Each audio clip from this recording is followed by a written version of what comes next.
Hello বন্ধুরা, ভালো আছো তো? আচ্ছা, আজকে এটা আমার ফোর্থ এপিসোড, চতুর্থতম এপিসোড। আমরা ভার্ব নিয়ে আলোচনা করে আসছি, তাই তো? আচ্ছা, ভার্বের আমরা জানি প্রধানত তিন ভাগে ভাগ করা যাচ্ছে: প্রেজেন্ট, পাস্ট, ফিউচার। এবং প্রত্যেকটা ভাগকে আবার চারটে করে ভাগ করা যায়: present indefinite, continuous, perfect, perfect continuous. Present টেন্সে যেমন চারটে ভাগ আছে, পাস্ট টেন্সেরও সেরকম চারটে ভাগ আছে, ফিউচার টেন্সেরও সেরকম চারটে ভাগ আছে। আচ্ছা, আজকে আমি প্রেজেন্ট ইনভেন্ট টেন্স সম্বন্ধে আলোচনা করছি, তারপর পরপর আমি আলোচনা করেই যাব বাকিগুলো। তাহলে প্রেজেন্ট ইনডিফিনিট টেন্স কাকে বলবো না? বর্তমানকালে কোনো কাজ সাধারণভাবে হয় বা হইয়া থাকে বোঝালে। যেমন এখানে উদাহরণস্বরূপ বলতে পারি I eat rice, he plays ball, কিংবা they see me, they see me, তারা আমাকে দেখে। এই যে সাধারণভাবে কাজগুলো হচ্ছে, এইগুলো হচ্ছে প্রেজেন্ট ইনডিফিনিট টেন্সের উদাহরণ। যত আমরা আগের দিকে যাব তখন প্রেজেন্ট ইনডিফিনিট টেন্সটা আরও ক্লিয়ার হতে থাকবে। আচ্ছা, এইবার ব্যাপারটা হচ্ছে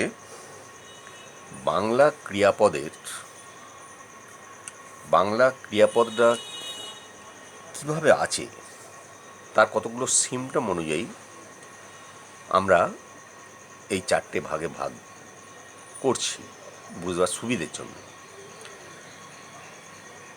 সেইগুলো কীরকম দেখো, এই যে প্রেজেন্ট ইনডিফিনিট টেন্সটা বলছি, প্রেজেন্ট ইনডিফিনিট টেন্সে যেমন আমি ভাত খাই, আই ইট রাইস, সে বল খেলে, হি প্লেস বল। এখানে একটা জিনিস লক্ষ্য করতে হবে, এখানে আই ইট হচ্ছে কিন্তু এখানে হি প্লেস হচ্ছে, এস যোগ হয়ে যাচ্ছে। এবার এখানে যদি আমি হি বসাতাম, হি ইটস হয়ে যেত, he eats rice.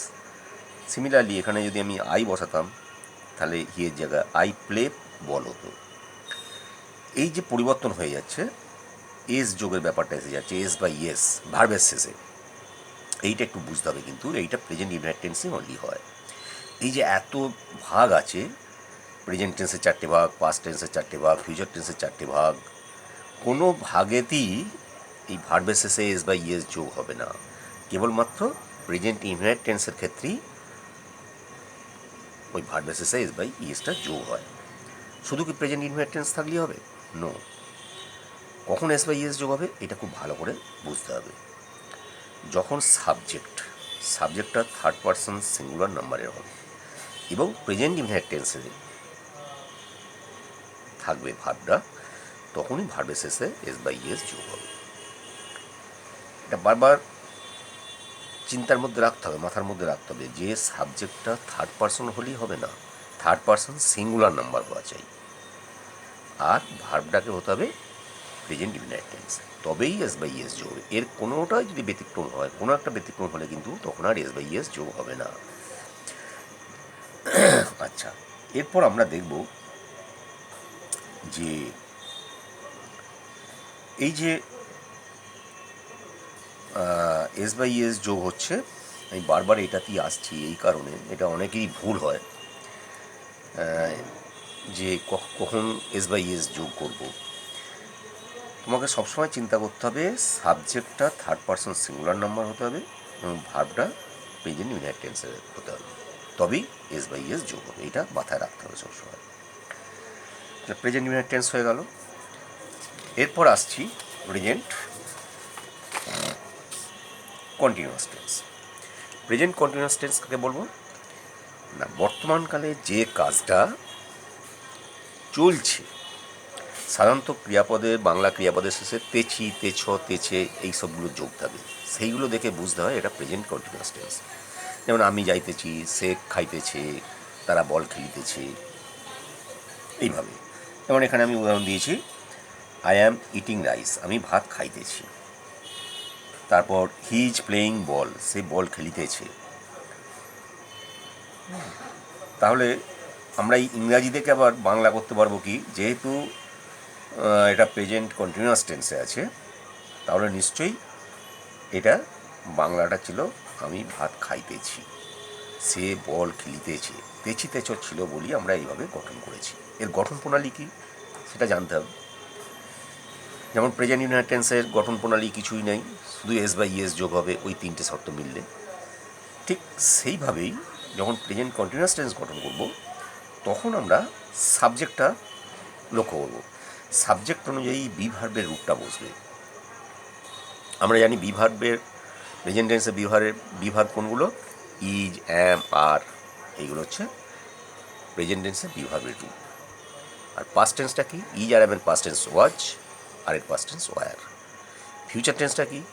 Shall be, will be. ঠিক আছে? তাহলে আমরা যখন প্রেজেন্ট কন্টিনিউয়াস টেন্স গঠন করব তখন সাবজেক্ট অনুযায়ী ইজ কিংবা অ্যাম কিংবা আর বসাতে হবে। যেমন আয়ের ক্ষেত্রে অ্যাম বসেছে, এখানে যদি হি থাকতো হি ইজ হতো, দে থাকলে দে আর হতো, রাম থাকলে রাম ইজ হতো। আর কি, যে মেন ভার্বটা, সেই মেন ভার্বটার শেষে আইএনজি যোগ করতে হবে। ঠিক আছে? খুবই সহজ। ঠিক একইভাবে এখানে হয়েছে, দেখো হি এর পর ইজ হয়, অ্যাম কিংবা আর তো হয় না, যার জন্য হি ইজ করেছে। আর প্লে যে মেন ভার্ব তার সঙ্গে আইএনজি যোগ করেছে। এইভাবে প্রেজেন্ট কন্টিনিউয়াস টেন্সের গঠন করতে হয়। তাহলে কি বুঝলাম? যে বাংলা ক্রিয়াপদের শেষে তেছি, তেছ, তেছে এইসব যদি যোগ থাকে তখন আমরা সেগুলোকে বুঝবো যে প্রেজেন্ট কন্টিনিউয়াস টেন্স, অর্থাৎ বর্তমানকালে কাজটা চলছে এই অর্থে। সেইখানে গঠন প্রণালী হচ্ছে সাবজেক্ট অনুযায়ী ইজ অ্যাম আর হবে, ভার্বের শেষে আইএনজি যোগ হবে। ক্লিয়ার? আচ্ছা, তারপরে আমরা চলে আসছি যে present perfect tense. Present perfect tense কাকে বলবো আগে জানতে হবে। প্রেজেন্ট পারফেক্ট টেন্সটা হচ্ছে বর্তমানকালে কোনো কাজ এইমাত্র শেষ হয়ে আছে। বর্তমানকালে কোনো কাজ এইমাত্র শেষ হয়েছে কিন্তু তার ফল বর্তমান। যেমন ধরো আমি ভাত খাইয়াছি, আমি যে ভাত খাইয়াছি, খাওয়া কাজটা এইমাত্র শেষ হয়েছে কিন্তু তার ফল বর্তমান, মানে আমার যে খিদে পেয়েছিল সেই খিদের থেকে নিবৃত্তি পেয়েছি।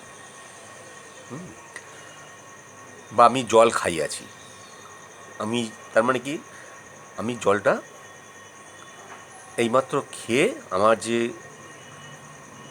আমি যে তৃষ্ণার্ত হয়েছিলাম সেই তৃষ্ণার্ত থেকে মুক্তি পেয়েছি, তা তার ফলটা বর্তমান থাকছে। সেই সব ক্ষেত্রে প্রেজেন্ট পারফেক্ট টেন্স হবে।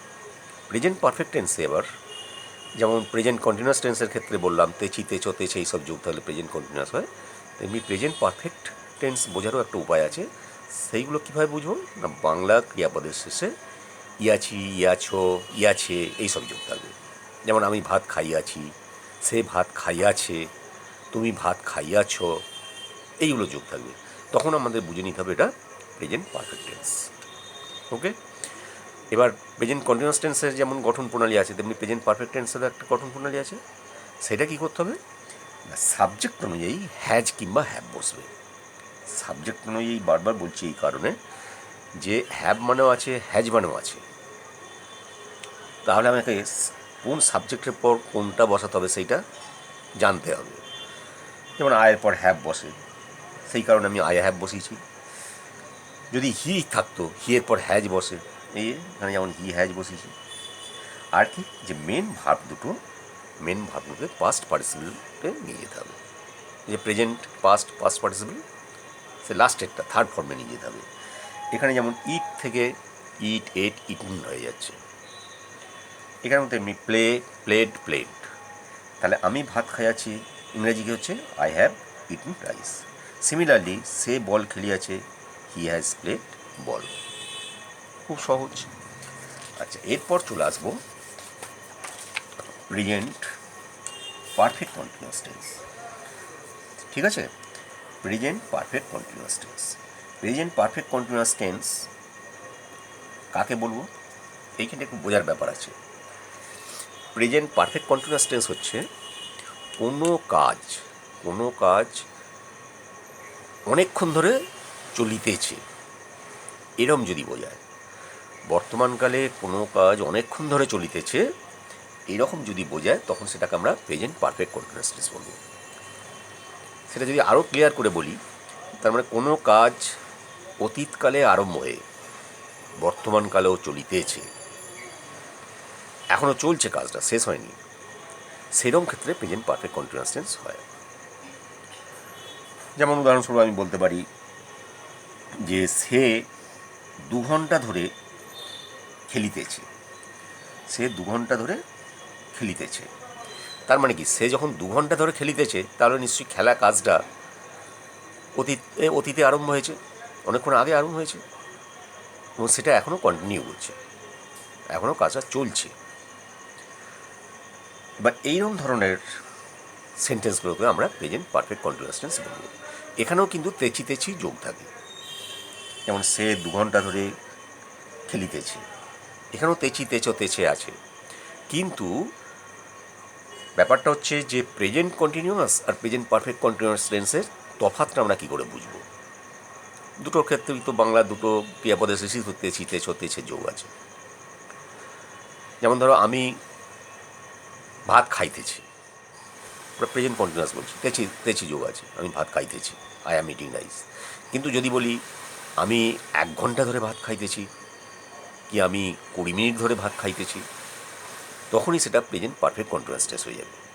তখন আই অ্যাম ইটিং রাইস না হয়ে তখন কী হয়ে যাবে, I have been eating rice, I have been eating rice for 10 minutes. ঠিক আছে? আচ্ছা,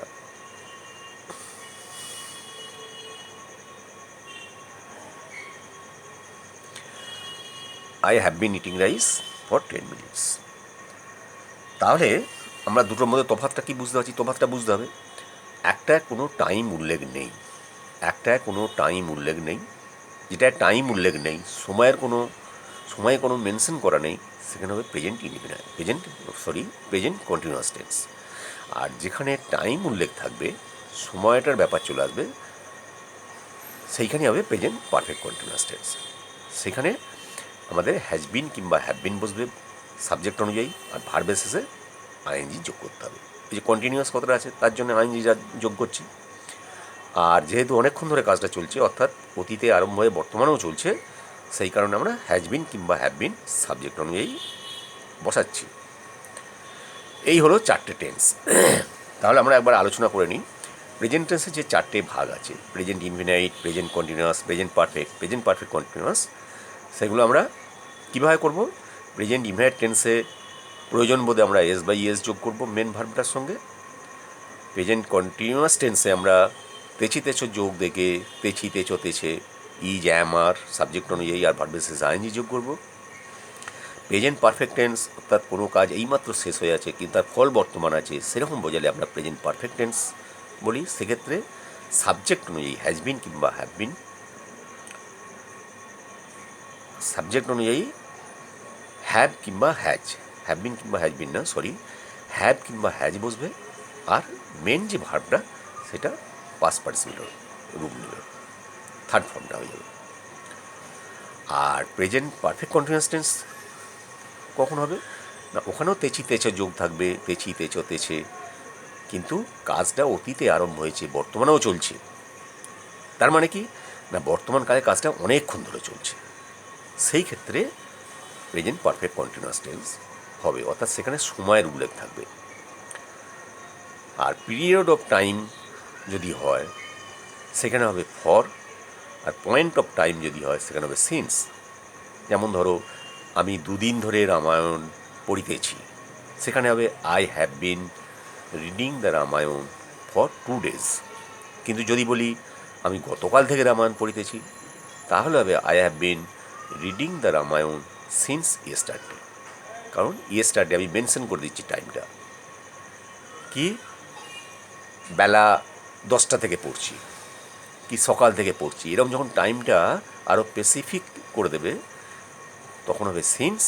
আর যখন পিরিয়ড অফ টাইম অনেকক্ষণ ধরে চলছে, কোনো স্পেসিফিক্যালি কিছু সেইভাবে মেনশন করবে না, সেখানে সেটাকে বলছি আমরা পিরিয়ড অফ টাইম। আর যখন মেনশন করবে সেটাকে বলছি আমরা point of time. Point of টাইমের ক্ষেত্রে সিন্স হবে, আর পিরিয়ড অফ টাইমের ক্ষেত্রে ফর হবে। এটা খেয়াল রাখতে হবে কোনখানে হবে ওটা, প্রেজেন্ট পারফেক্ট কন্টিনিউয়াস টেন্সের ক্ষেত্রে। আচ্ছা, এইবার এসো আমরা 4টে টেন্স সম্বন্ধে আলোচনা করলাম। এইবার যেটা আমরা আলোচনা করব সেটা হচ্ছে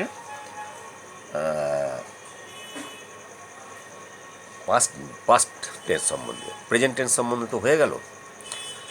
এটাকে বারবার তোমরা ভিডিওটাকে বারবার দেখবে, তাহলে দেখবে রপ্ত হয়ে যাবে। এবং তার সঙ্গে যদি তোমাদের বইটাকেও একটু ফলো করবে, যেগুলো সব উদাহরণ দেওয়া আছে বা নানা রকম অনুশীলনী দেওয়া আছে, সেইগুলো করবে।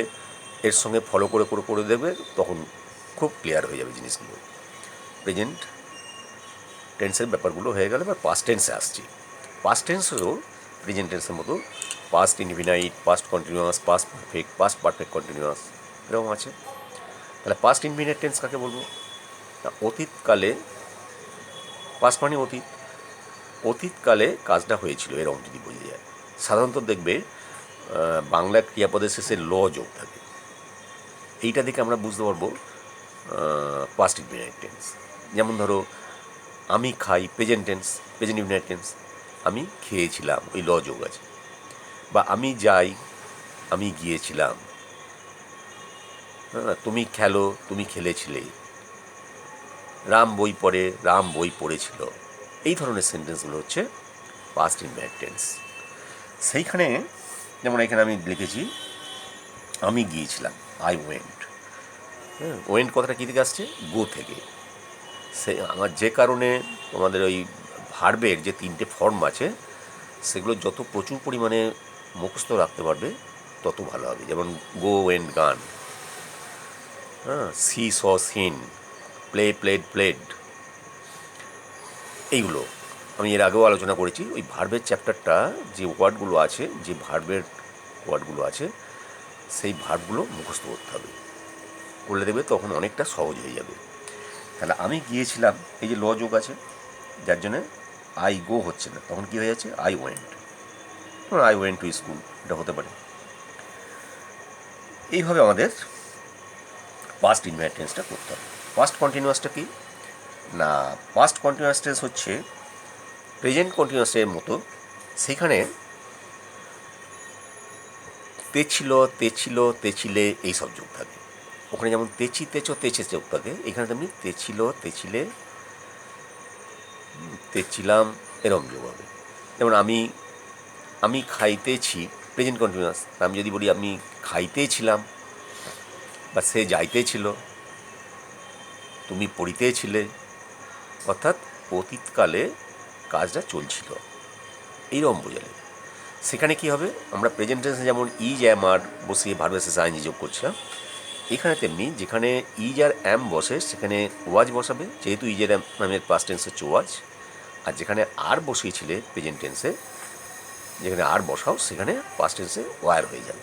এই তফাৎটা হবে। আর ভার্বের শেষে আইএনজিটা অবশ্যই যোগ থাকবে, কন্টিনিউয়াস হলেই আইএনজি যোগ থাকবে। তাহলে আমি খাইতেছিলাম, আই ওয়াজ গোয়িং। ইতেছিলাম, তেছিল, তেছিলে এইসব যোগ থাকবে। ঠিক আছে? খুব সোজা। তাহলে কী হচ্ছে? সাবজেক্ট অনুযায়ী ওয়াজ কিংবা ওয়ার হচ্ছে, আর ভার্বের শেষে আইএনজিটা যোগ হচ্ছে। তাহলে পাস্ট কন্টিনিউয়াস হয়ে গেল।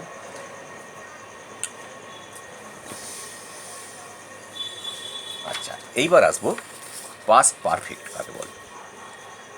হ্যাঁ, past perfect, past present perfect tense সম্বন্ধে আমরা আলোচনা করেছি, নিশ্চয়ই মনে আছে। যদি মনে না থাকে ওটা আর একবার পড়ে নেবে। তাহলে পাস্ট পারফেক্ট কী হবে? পাস্ট পারফেক্টটা কিন্তু একটু বোঝার ব্যাপার আছে। পাস্ট পারফেক্ট হচ্ছে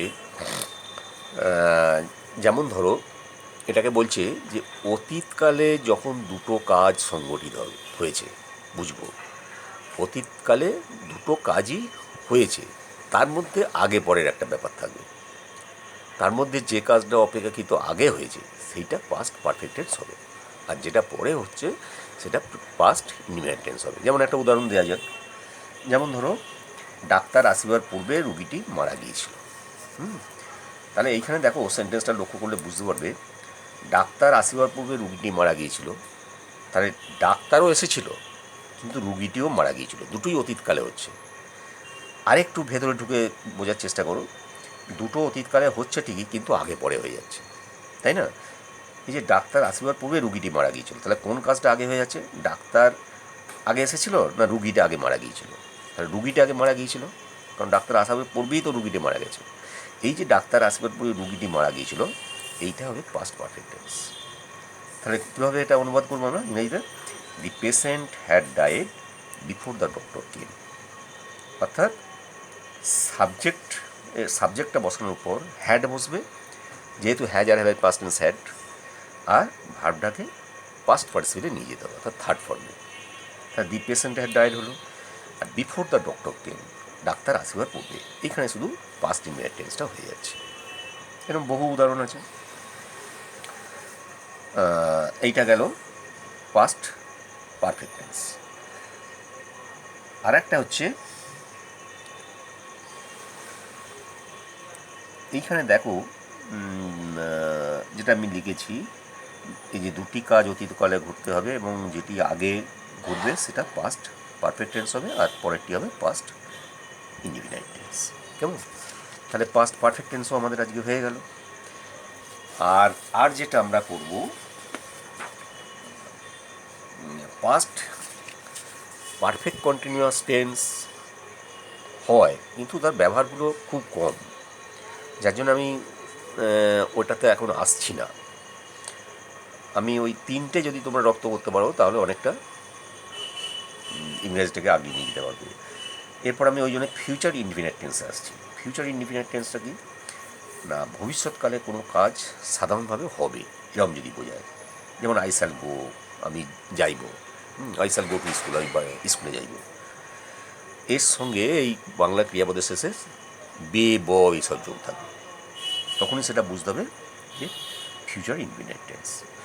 সেই ক্ষেত্রে সাবজেক্ট অনুযায়ী শ্যাল কিংবা উইল বসবে, তারপর ভার্বটার যে মেন ফর্মটা আছে সেই মেন ফর্মটা, বেসিক ফর্মটা বসবে। তাহলে আই শ্যাল গো হয়ে গেল। যেমন ধরো তুমি খাইবে, ইউ উইল গো, ইউর পর উইল হয় যেহেতু, তাহারা খাইবে, দে উইল গো। সে দেখিবে, হি উইল সি। আমরা দেখিব, উই শ্যাল সি। এইভাবে হবে। তাহলে বে ব এইসব যোগ থাকলে আমরা সেটা ফিউচার ইনডিফিনিট টেন্স ধরে নেব, এবং সেটা গঠন করার নিয়ম হচ্ছে সাবজেক্টের পর শ্যাল কিংবা উইল বসবে আর মেন ভার্বটা বসবে। আচ্ছা, এবার চলে আসছি ফিউচার কন্টিনিউয়াস টেন্স। সেটা আবার কীরকম? ফিউচার কন্টিনিউয়াস টেন্স হলে ফিউচার ইনডিফিনিট আর ফিউচার কন্টিনিউয়াসের মধ্যে তফাৎটা দেখো। যেমন আমি যাইব, আর ফিউচার কন্টিনিউয়াস হয়ে গেলে কী হবে? আমি যাইতে থাকব, অর্থাৎ ভবিষ্যৎকালে কাজটা হতে থাকবে। আমি যাইতে থাকিব, আমি পড়িতে থাকিব, তোমরা খেলিতে থাকিবে। এই ধরনের সেন্টেন্সগুলো হচ্ছে ফিউচার কন্টিনিউয়াস টেন্স।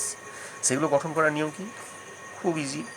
সেটা সাবজেক্ট অনুযায়ী শ্যাল বি কিংবা উইল বি বসবে। ওখানে যেমন শ্যাল কিংবা উইল বসেছিল, এখানে শ্যাল বি কিংবা উইল বি বসবে, আর ভার্বের শেষে আইএনজি যোগ থাকবে। কন্টিনিউয়াস হলেই আইএনজিটা যোগ হবে, সে যে কোনো টেন্সই হোক না কেন, এইটা মাথায় রাখতে হবে। এবার তার আগে সাবজেক্ট অনুযায়ী কী বসবে এইটা খেয়াল রেখে বসিয়ে আমাদের এইভাবে গঠনটা করতে হবে। তাহলে এখানে কি হচ্ছে? চলিতে থাকবে, কাজটা ভবিষ্যতে চলিতে থাকবে। এইটা বোঝানোর জন্য আমরা ফিউচার কন্টিনিউয়াস টেন্স বলছি। সাবজেক্ট অনুযায়ী শ্যাল বি কিংবা উইল বি বসবে, আর ভার্বের শেষে আইএনজি যোগ হবে। ঠিক আছে? এইগুলো তোমরা একটু রপ্ত করো। তোমাদের বইয়েতে যদি টেন্স থাকে, নিশ্চয়ই থাকবে। তোমরা টেন্সটা সম্বন্ধে আরেকবার ভালো করে পড়ে নেবে। পড়ে নেওয়ার পর সেখানেও ব্যাখ্যা করা আছে। আমি আরও সহজ ভাষায় বোঝাবার চেষ্টা করলাম। তোমরা নিশ্চয়ই আশা করি বুঝতে পেরেছো। তোমরা টেন্সটার দিকে জোর দিয়ে আরও টেন্সটা ভালো করে পড়ে নাও, কারণ ফিউচার টেন্সে মেনলি দুটোই ব্যবহার বেশি হয়, যার জন্য দুটোই এখন তোমাদের কাছে আলোচনা করলাম। 4টে করে ফর্ম আছে সব টেন্সেরই, কিন্তু দুটো ফর্মই ব্যবহারটা বেশি হয়। প্রেজেন্ট টেন্সের 4টে ফর্মই ব্যবহার হয়, পাস্ট টেন্সের 3টে হয় বেশিরভাগ ক্ষেত্রে, আর ফিউচার টেন্সের 2টো। এইগুলো যদি রপ্ত করো তাহলে টেন্স সম্বন্ধে তোমাদের একটা ওভারঅল আইডিয়া হয়ে যাবে। আর বইটা একটু পড়তে হবে, পড়লে দেখবে এর সঙ্গে মিলিয়ে, বইয়ে তো এত ডিটেলস বোঝানোর নেই, যার জন্য আমি এটা যতটা পারলাম তোমাদেরকে বোঝাবার চেষ্টা করলাম। এর সঙ্গে বইটা যদি ফলো করো তোমাদের দেখবে টেন্স সম্বন্ধে ক্লিয়ার হয়ে যাবে। তাহলে বন্ধুরা, টেন্স সম্বন্ধে হয়ে গেল। এরপর আমি নেক্সট এপিসোডে নাউন, প্রোনাউন, অ্যাডজেক্টিভ, ভার্ব সম্বন্ধে আমাদের আলোচনা করলাম। নেক্সট এপিসোডে অ্যাডভার্ব সম্বন্ধে আলোচনা করব। অ্যাডভার্ব কাকে বলে, কোন কোন ক্ষেত্রে অ্যাডভার্বগুলো কীভাবে ফাংশন করছে, অ্যাডভার্ব, তারপর প্রিপোজিশন, কনজাংশন, ইন্টারজেকশন, এগুলো আমি এই 4টে নেক্সট এপিসোডে তোমাদের কাছে আলোচনা করব। তারপর আমাদের টেন্সটা, আমাদের যে টেন্স না, আমি এই পার্টস অফ পিচটা বলছি, পার্টস অফ পিচ সম্বন্ধে 8টা যে পার্টস অফ পিচ আছে সেইগুলো সম্বন্ধে আমাদের আলোচনা হয়ে যাবে। এরপর আমি আসবো নাম্বার কয় প্রকার কী কী সেইটার ব্যাপারে। তারপর জেন্ডার কত রকমের আছে, কেস কত রকমের আছে, নমিনেটিভ, অবজেক্টিভ, পজিটিভ এই ধরনের কেস আছে, সেইগুলো ভালো করে জানতে হবে। বা আরও যদি কিছু থাকে আলোচনা প্রসঙ্গে সেগুলো তোমাদের শেখাবো। তারপর আমরা কিন্তু ভয়েস চেঞ্জ বা ন্যারেশন চেঞ্জে আসবো। তাহলে দেখবে ভয়েস চেঞ্জ বা ন্যারেশন চেঞ্জ বুঝতে সুবিধা হবে এবং তাড়াতাড়ি বুঝেও নিতে পারবে। এরপর আরও গ্রামারের অনেক কিছু শেখার আছে। হ্যাঁ, অ্যাফার্মেটিভ নেগেটিভ কী করে ফর্ম করতে হয়, বা ট্রান্সফরমেশন অফ সেন্টেন্সেস কীভাবে করতে হয়, WH কী করে করে, প্রচুর গ্রামারের ব্যাপার আছে, সেগুলো আমি আস্তে আস্তে ধারাবাহিকভাবে তোমাদের শিখিয়ে যাব। তোমরা শুধু মন দিয়ে একটু ফলো করো, ঠিক আছে? আজকে তাহলে এই পর্যন্ত। Good bye.